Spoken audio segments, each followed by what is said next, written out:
campagne agricole consacrée au programme agricole des deux candidats admis à se présenter au second tour de l'élection présidentielle de 2012 au Sénégal. Il s'agit de Maître Abdoulaye Wade, le président sortant, et de son challenger et ancien Premier ministre Macky Sall. Une initiative d'IPAR, initiative prospective agricole et rurale, en partenariat avec votre chaîne, la TFM.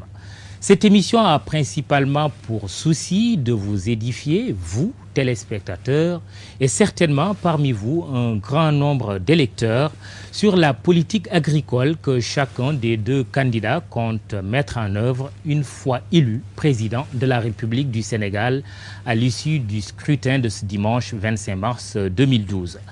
Nous recevons Doudou Sarr pour le compte du candidat Macky Sall et donc de la coalition Benno Bokk Yakaar. Bonsoir Doudou Sarr. Bonsoir. Macoumba Diouf pour le candidat Abdoulaye Wade de la coalition FAL 2012. Bonsoir Macoumba Diouf. Bonsoir Mamadou. Et puis pour animer ce débat avec votre serviteur, les experts d'IPAR, le sociologue Cheikh Omar Ba. Bonsoir. Bonsoir Mamadou. Ibrahima Ath qui est économiste. Bonsoir. Bonsoir. La première question à vous, Macoumba Diouf, pour le candidat Abdoulaye Wade. Quelle est, en résumé, la politique agricole de Maître Abdoulaye Wade, candidat à cette élection présidentielle? Merci Mamadou. Je voudrais d'abord vous remercier pour cette invitation et cette opportunité que vous nous donnez à nouveau d'échanger avec nos compatriotes sur la vision des candidats au second tour, mais j'allais dire sur la problématique du secteur agricole en général. Je voudrais donc saluer l'ensemble des participants à ce débat, saluer les téléspectateurs de TFM, mais aussi de l'ensemble des Sénégalais du Sénégal et de la diaspora.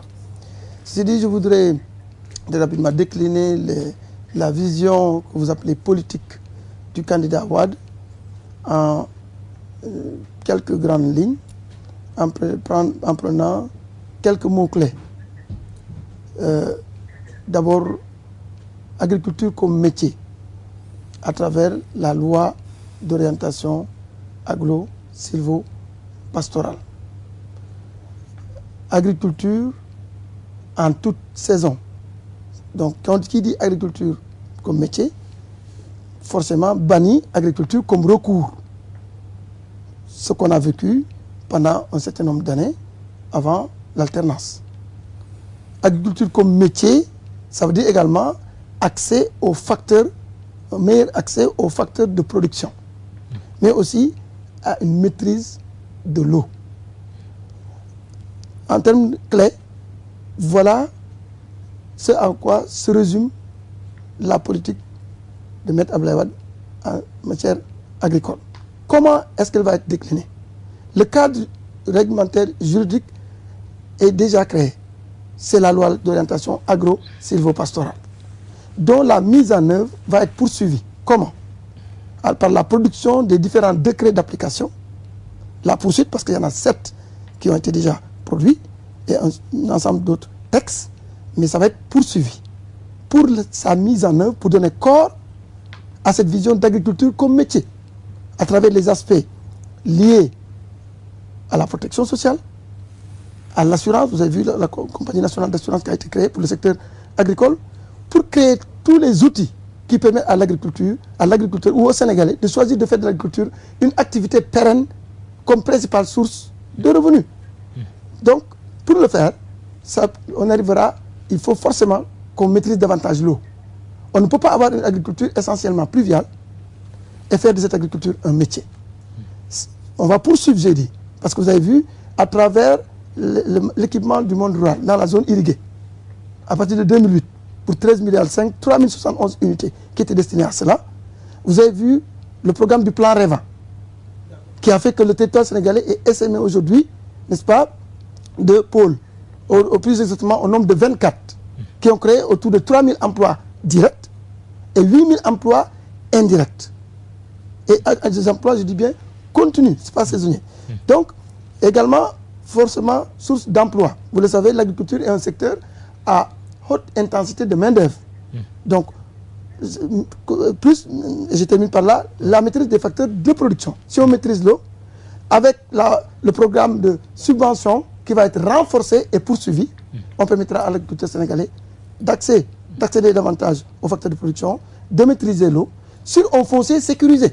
Très bien. Avec le bouclage des travaux de la commission de réforme.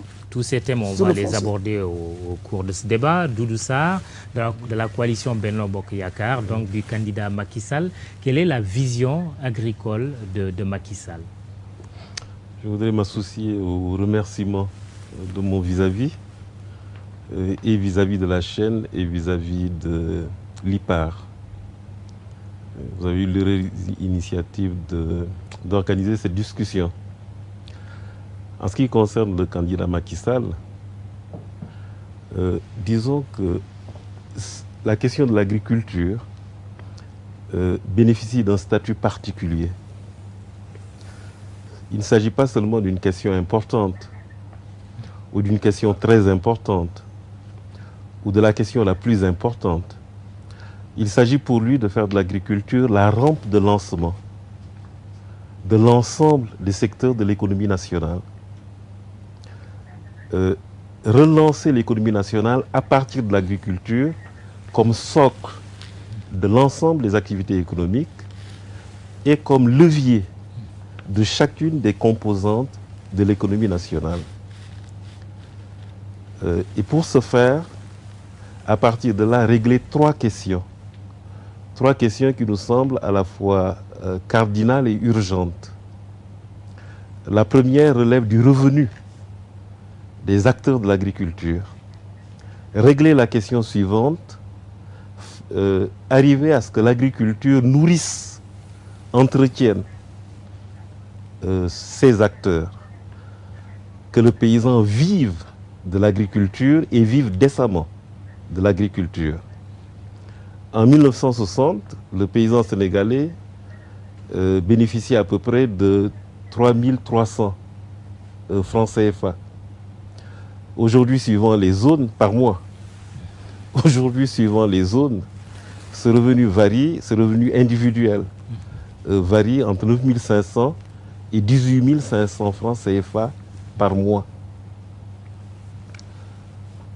Il est indécent que ceux qui se livrent à cette activité, et on verra quelle est son importance, touchent ce niveau de revenu-là. Donc la première urgence à laquelle nous nous affronterons, c'est l'urgence relevant du solutionnement du revenu de l'agriculteur, de la pérennisation de ce revenu et surtout de l'accroissement de ce revenu à ce qu'il atteigne un niveau décent.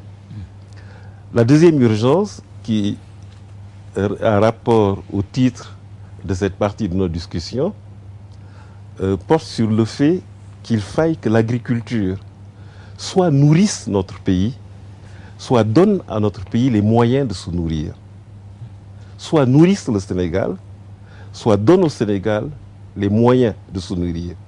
Je rappelle qu'au lendemain de notre indépendance, le Sénégal se caractérisait par un excédent vivrier. Nous exportions, pas seulement parce que nous voulions exporter, parce que du point de vue des cultures vivrières, nous étions en excédent.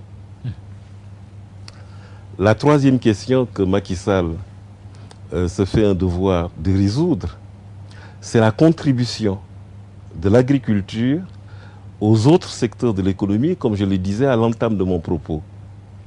Par l'agriculture, booster le développement des secteurs secondaires, tertiaires et quaternaires. Par l'agriculture, développer l'industrie. Pas seulement l'industrie alimentaire, mais l'ensemble des industries qui, pourraient apporter une contribution de service à l'agriculture, dans un rapport entre secteur primaire et secteur secondaire, entre agriculture et industrie, non seulement alimentaire, mais industrie relevant des équipements. Je donne l'exemple de la CISMA, de la CISCOMA, pour ne citer que cet exemple-là. En ce qui concerne le secteur tertiaire, le développement de plateformes de services bénéficiant des services de l'agriculture et en retour apportant prestant des services en direction de l'agriculture. Alors, il nous semble que si nous résolvons ces trois urgences-là, nous mettrons le pays en position d'avoir une agriculture accédant à un statut d'agriculture compétitive sur le marché interne, mais aussi compétitive sur les marchés sous-régional, régional et international. Alors, 4 grands